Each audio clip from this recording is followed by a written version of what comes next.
इस वीडियो में हम मानव संपदा पर पेरोल मॉड्यूल के माध्यम से अपनी ऑनलाइन अटेंडेंस कैसे फिल करें ये जानेंगे समझेंगे। तो सबसे पहले हम इसमें लॉगिन पर जाते हैं। जैसे आप देख रहे होंगे यहाँ लॉगिन पर जैसे ही हम क्लिक करते हैं तो ये वाला इंटरफेस खुलता है। इसमें हम सारी डिटेलिंग भरते हैं, ये तो हमें आता ही है। और यहाँ से लॉगिन पर जाते हैं। लॉगिन पर जाने के बाद हमारा कुछ ऐसा इंटरफेस खुल के हमारे सामने आ जाता है। यहाँ से हमें कहीं नहीं जाना, केवल यहाँ पेरोल में जाना है। इस पेरोल में जाने के बाद जैसे ही हम पेरोल में क्लिक करते हैं तो फिर यहाँ से दो ऑप्शन आते हैं, बेसिक एजुकेशन और सैलरी स्लिप। तो यहाँ से हमें बेसिक एजुकेशन को क्लिक करना है, यानी कि बेसिक एजुकेशन को जैसे ही हम टिक करते हैं तो फिर ऐसा इंटरफेस खुल के हमारे सामने आ जाता है। फिर तीन ऑप्शन होते हैं, तो इन तीन ऑप्शन में सैलरी स्लिप, अटेंडेंस और रिटायरमेंट, इसमें से भी हमें अटेंडेंस पे जाना रहता है। ये जो अटेंडेंस है इस पे हमें जाना रहता है। इस अटेंडेंस को हम क्लिक करते हैं। जैसे ही हम इस अटेंडेंस को क्लिक करते हैं तो फिर से इस तरह से खुल के हमारे सामने आ जाता है फिल अटेंडेंस और लॉक अटेंडेंस। ये दो ऑप्शन है, फिल अटेंडेंस और लॉक अटेंडेंस। फिल अटेंडेंस से हमें अपनी अटेंडेंस फिल करनी है। ऐसा नहीं है कि हम अपनी अटेंडेंस कर रहे हैं और ऑटोमेटिकली अटेंडेंस लॉक हो जाएगी। कुछ हमारे साथी यहाँ घबरा रहे हैं कि इसको हम नेट साइबर कैफ़े में जाके भरवाएं, किससे भरवाएं, क्या करें। तो कुछ नहीं है। सबसे पहले आप फिल अटेंडेंस में यहाँ जाओगे और फिल अटेंडेंस में जाने के बाद जैसे ही आप फिल अटेंडेंस में जाते हो, हम देख लेते हैं फिल अटेंडेंस में गए हैं तो आप देखोगे कि इस तरह से जो सारे एम्प्लॉई हैं उस स्कूल में उनकी सबकी लिस्ट खुल के हमारे सामने आ जाएगी और प्रत्येक एम्प्लॉय के सामने उसकी एक्शन लिखा हुआ है। यहाँ एक्शन आप देखोगे, यहाँ लिखा हुआ है एक्शन। इस एक्शन के नीचे लिखा हुआ है ऐड एंड एडिट अटेंडेंस। तो जिस भी अध्यापक ने कोई छुट्टी ली है, किसी भी प्रकार की छुट्टी ली है, तो उसको हम करेंगे क्लिक, यानी कि उसको हमें ऐड एंड एडिट करना है। यदि एम्प्लॉय को अपनी अटेंडेंस फिल करनी है, वह जाएगा, एक भी कर सकता है, सभी भी अपनी सेपरेट भी कर सकते हैं। तो वह क्या करेंगे अपने नाम के सामने, तो जैसे यहाँ add and edit attendance, add and edit attendance में जाएंगे, इस ऐड एंड एडिट अटेंडेंस को वो क्लिक करेंगे। तो जैसे ही इसको क्लिक करते हैं, यहाँ से मैं आपको दिखाता हूँ, ये हमने क्लिक कर दिया है। तो फिर कुछ ऐसा इंटरफेस खुलेगा आपके सामने, उसमें अटेंडेंस की डिटेल रहेगी। अटेंडेंस फ्रॉम 21/3/2021 से 20/4/2021, ठीक है। उसके बाद एम्प्लॉय नेम डेजिग्नेशन, ये यहाँ प्रिंट रहेगा। अब जिस दिन की आपने छुट्टी ली है, तो जैसे आपने छुट्टी ली है लीव फ्रॉम, तो जिस दिन की भी आपने छुट्टी ली है यहाँ से आप उसको ऐड करोगे, ठीक है। यहाँ से जैसे ही आप ऐड करोगे तो ये छुट्टी डेट का खुलेगा। फिर उसके बाद यहाँ लीव फ्रॉम और टू, यहाँ फ्रॉम जिस डेट से ली थी वो डेट यहाँ आ जाएगी, ठीक है। और यहाँ जिस डेट तक ली है उस डेट को यहाँ से सेलेक्ट कर लोगे, यहाँ सेलेक्ट कर लिया है हमने, ठीक है। उसके बाद नंबर ऑफ लीव डेज, जितने लीव डेज लिए हैं वहाँ यहाँ वो आ जाएगी, जितने दिन का भी लीव डेज लिया है। उसके बाद रीज़न ऑफ लीव, जितना रीज़न है कि आप ईयर्न लीव ले रहे हो, कैजुअल लीव ले रहे हो, मेडिकल लीव ले रहे हो, स्टडी लीव ले रहे हो या चाइल्ड केयर लीव ले रहे हो, जो भी मैटरनिटी है, पैटर्निटी है, जो जिस टाइप की भी आपकी लीव है वह इसमें आप फिल कर दोगे उसके सामने। कैजुअल है तो कैजुअल इस तरह से आप फिल कर दोगे, नहीं है तो सेलेक्ट रीज़न, ये मेरी कोई छुट्टी नहीं है तो मैं, यदि किसी की। फिर इसके बाद लीव स्टेटस, लीव स्टेटस कैसा है, सैंक्शन लीव है, नॉन सैंक्शन है, अनऑथराइज लीव है। यहाँ हमें समझना है सैंक्शन लीव का मतलब जो लीव अप्रूव है, नॉन सैंक्शन लीव जो छुट्टी हमारी अप्रूव नहीं है, अनऑथराइज लीव यानी कि कोई एम्प्लॉय लगातार अब्सेंट चल रहा है, कोई इन्फॉर्मेशन नहीं है, तो अनऑथराइज लीव कैसी है वो इसमें फिल करना रहता है। यहाँ आप रिमार्क भरोगे, जो देख रहे हैं रिमार्क्स में वो रिमार्क भरा जाता है जब हमने छुट्टी अप्लाई की थी तो हमने कोई रिमार्क समझ गया। यदि आपकी डोमेस्टिक वर्क पे रहेंगे, अर्जेंट वर्क पे रहेंगे, क्या रिमार्क था, सीसीएल ली है तो चाइल्ड केयर है, एग्ज़ाम है बच्चे के, क्या है वो सारा रिमार्क है, मेडिकल लीव है तो कौन सा हमें बीमारी है, क्या है वो हमने रिमार्क दिया होगा, वो सारे चीज़ें इस रिमार्क में आता है, जो यहाँ रिमार्क वाला कॉलम है। यदि रिमार्क आप नहीं भरते हो तो ये सबमिट नहीं होगा, ये भी हमें ध्यान रखना है। तो हमें यहाँ रिमार्क देना रहता है, जो रिमार्क का कॉलम है, उसके बाद हम सबमिट कर देते हैं, सबमिट हो जाता है।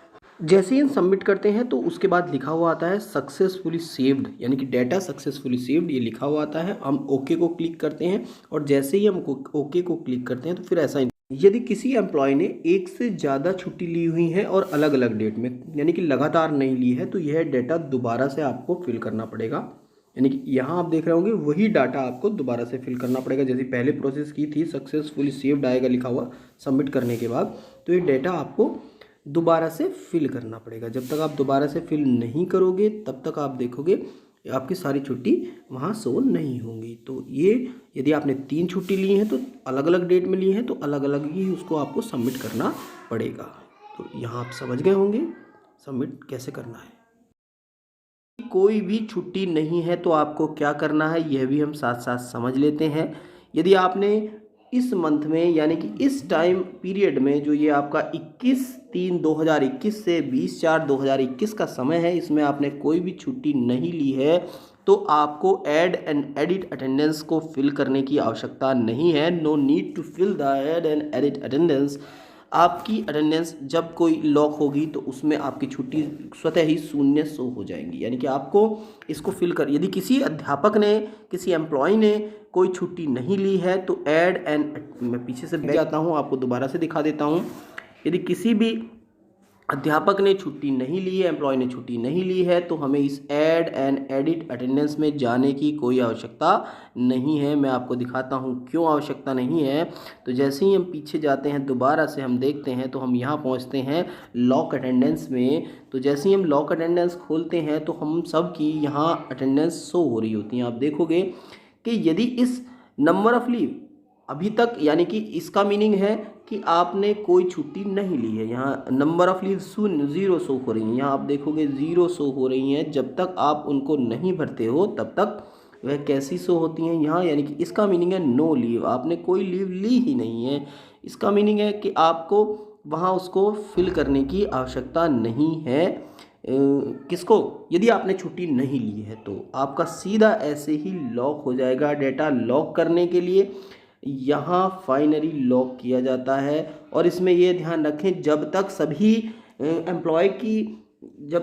एम्प्लॉय की ना भरी जाए तब तक हमें लॉक नहीं करना चाहिए। सभी की भरने के बाद इसको लॉक किया जाता है। जब सारे एम्प्लॉय अपनी छुट्टी भर देते हैं तभी इसको लॉक किया जाता है, सेपरेटली लॉक नहीं। यानी कि जब सब भर दें, कंफर्म कर लें, तभी इसको हम लॉक करें। तो इस तरह से हम, इसमें हमें कुछ बातें और समझनी है। जैसे हम देख रहे हैं कि यदि कोई एक ही दिन की छुट्टी लेता है तो यहाँ लीव फ्रॉम और लीव टू में सेम डेट आएगी। जैसे हमने एक छुट्टी ली है CL, तो यहाँ एक ही डेट आएगी, यहाँ भी 9 अप्रैल ही आएगी। आप देखोगे कि 9 अप्रैल ही हम यहाँ भरेंगे, 9 अप्रैल ही भरेंगे। जैसे ही हम 9 अप्रैल भरते हैं तो यहाँ वैलिड डेट लिख के आ जाता है। यानी डेट, वैलिड डेट कब आता है लिख के, कि वह डेट क्या होगी, या ओके करेंगे और आप नीचे देखोगे कि नंबर ऑफ लीव डेज ये अपने आप यहाँ फिल हो गया है, अपने आप फिल हो गया है।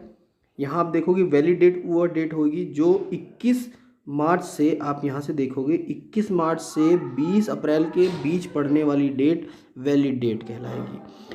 कहने का मतलब ये है कि यदि कोई इनसे, यानी कि 31 दिन से अधिक की किसी की छुट्टी है, यानी जैसे किसी ने CL, CCL, मेडिकल लिया हुआ है और वह 31 दिन से अधिक का है, तो हम केवल इसमें यहाँ 31 दिन ही भर पाएंगे, यही डेट भर पाएंगे। और यहाँ हम नीचे जो है रिमार्क में, यहाँ रिमार्क में हम भर देंगे जो भी रिमार्क है कि कितने दिन की हमारी लीव थी, किसके लिए। यदि किसी की छुट्टी इन 31 दिन से अधिक है तो हम यहाँ भर देंगे। मान लो किसी की CCL है या मैटरनिटी लीव, किसी ने मैटरनिटी लीव 190 दिन की ली हुई है तो इसमें तो 31 ही आएंगे। बाकी सारी डिटेलिंग हम यहाँ भर देंगे कि जितने भी दिन की एक ऑन 190 डेज मैटरनिटी लीव हम यहाँ भर देंगे उसको। यहाँ इस तरह से जो भी रीज़न है उसको यहाँ रिमार्क यहाँ भर, जो हम वहाँ भरते थे रिमार्क छुट्टी लेते हुए, वो रिमार्क हम यहाँ भर देंगे। जैसे डोमेस्टिक वर्क CCL किसी ने ली है, जैसे हमने CCL ली है तो यहाँ हम भर देंगे अर्जेंट वर्क, यहाँ अर्जेंट वर्क भर देंगे। ये जो भी हमने वहाँ रिमार्क लिया, अर्जेंट वर्क या डोमेस्टिक वर्क, ये हम यहाँ भर देंगे। या इलनेस के लिए, यानी कि ड्यू टू इलनेस, ये हम यहाँ भर देंगे, ये जो रिमार्क में भरना है। इससे आप ऊपर देखोगे कि यहाँ रीज़न ऑफ लीव किस तरह की लीव्स है, तो यहाँ से आप लीव का रीज़न हमारी कैजुअल लीव है, तो कैजुअल जिस टाइप की लीव है आप देखोगे बहुत सारे ऑप्शन इसमें दिखाए हैं। Casual, medical, study, child care, maternity, paternity, unauthorise leave without pay leave, ये बहुत सारी लीव्स यहाँ आप देखोगे। तो जैसे हमारी हमारी तो केवल मेडिकल कैजुअल लीव है, तो हमने कैजुअल यहाँ से भर दिया है। इसके बाद यहाँ आता है sanction leave, non sanction leave, unauthorise leave. तो जहाँ तक हम समझ रहे हैं, सैंक्शन जो छुट्टी हमारी प्रूव हो गई है, सैंक्शन जो छुट्टी प्रूव नहीं हुई है, पेंडिंग है, तो नॉन सैंक्शन में आ जाएगी, यहाँ नॉन सैंक्शन में आ जाएगी। अनऑथराइज लीव हम उस लीव को कह सकते हैं कि हो सकता है कि हम बिना किसी इन्फॉर्मेशन के अपसेंट चल रहे हैं, कोई भी हमने छुट्टी नहीं ली है, तो उसको हम अनऑथराइज लीव की कैटेगरी में रख सकते हैं। तो यदि किसी की अनऑथराइज लीव है, कोई कंटिन्यूसली बिना इन्फॉर्मेशन के छुट्टी पर चल रहा है, तो अनऑथराइज लीव में उसको रखेंगे। अब और इसके साथ साथ में हम यहाँ एक चीज़ और समझते हैं, जब हम रिमार्क यहाँ देंगे तो उस रिमार्क में भी हम, क्योंकि हमारी तो सैंक्शन लीव है, हमने यहाँ से सैंक्शन ले लिया, ठीक है, अब रिमार्क में उसको दे देंगे यदि कोई अनऑथराइज लीव में है, नो इन्फॉर्मेशन, यानी कि बिना इन्फॉर्मेशन के कोई एब्सेंट चल रहा है, तो उसको हमें यहाँ नो इन्फॉर्मेशन देना है रिमार्क में। बाकी रिमार्क हम यदि मेडिकल लीव में है तो ड्यू टू इलनेस, जो इलनेस है इसमें हम भर सकते हैं। यदि हम CCL जो भी हम लीव ले रहे हैं उसका कोई ना कोई एक पर्टिकुलर रीज़न ज़रूर होगा, उसको हमें यहाँ फिल करना है। उसके बाद आप समझ ही गए थे कैसे सबमिट करते हैं। जैसे हम सबमिट करते हैं, हमने यहाँ से सबमिट इसको कर दिया है, यहाँ हमने रिमार्क नहीं लिया है तो ये सबमिट नहीं ले रहा है, तो अभी हमें रिमार्क यहाँ भर देना है। यहाँ से हमने अर्जेंट वर्क ले लिया है, आप देखोगे अर्जेंट वर्क लिया है, और अब हम यहाँ से सबमिट करने जा रहे हैं। यहाँ से सबमिट हमने पीछे भी समझा था। जैसे ही हम इसको सबमिट कर रहे हैं, यहाँ से सबमिट किया है, सबमिट होने के बाद आप देखोगे सक्सेसफुली सीव्ड आता है लिख के, और इस सक्सेसफुली सीव्ड को जैसे ही हम ओके करते हैं, तो आप यहाँ से देखोगे कि फिर से वही इंटरफेस खुल के आ जाता है। क्यों ऐसा हो रहा है कि हो सकता है कि उस एम्प्लॉय ने एक से अधिक छुट्टी ली हो अलग अलग डेट में, तो उनकी एंट्री उन्हें अलग अलग ही करनी है। जितनी बार जितनी छुट्टी ली है उनकी अलग अलग करनी है, हमने पहले समझ लिया है। और जब हम ये फिल कर देते हैं तो हम बैक जाते हैं, हम बैक चले गए हैं। यहाँ से बैक जाने के बाद डाटा फिर से खुल के आ जाता है। तो हम देखते हैं कि हमारे जो ओम प्रकाश जी थे, केवल उन्होंने छुट्टी ली थी, इन्होंने कोई छुट्टी नहीं ली थी। जो हमारे पहले वाले, इन्होंने कोई छुट्टी नहीं ली है, तो इनके ऐड एंड एडिट अटेंडेंस में जाने की कोई आवश्यकता हमें नहीं है। यहाँ हमें ऐड एंड एडिट अटेंडेंस में नहीं जाना, और सीधे हम फिर कहाँ चले जाएंगे, यहीं से पीछे बैक जाएंगे। यहाँ से बैक जाने के बाद जब हमने छुट्टी भर दी है तो बैक जाएंगे। बैक जाने के बाद हम देखेंगे कि यहाँ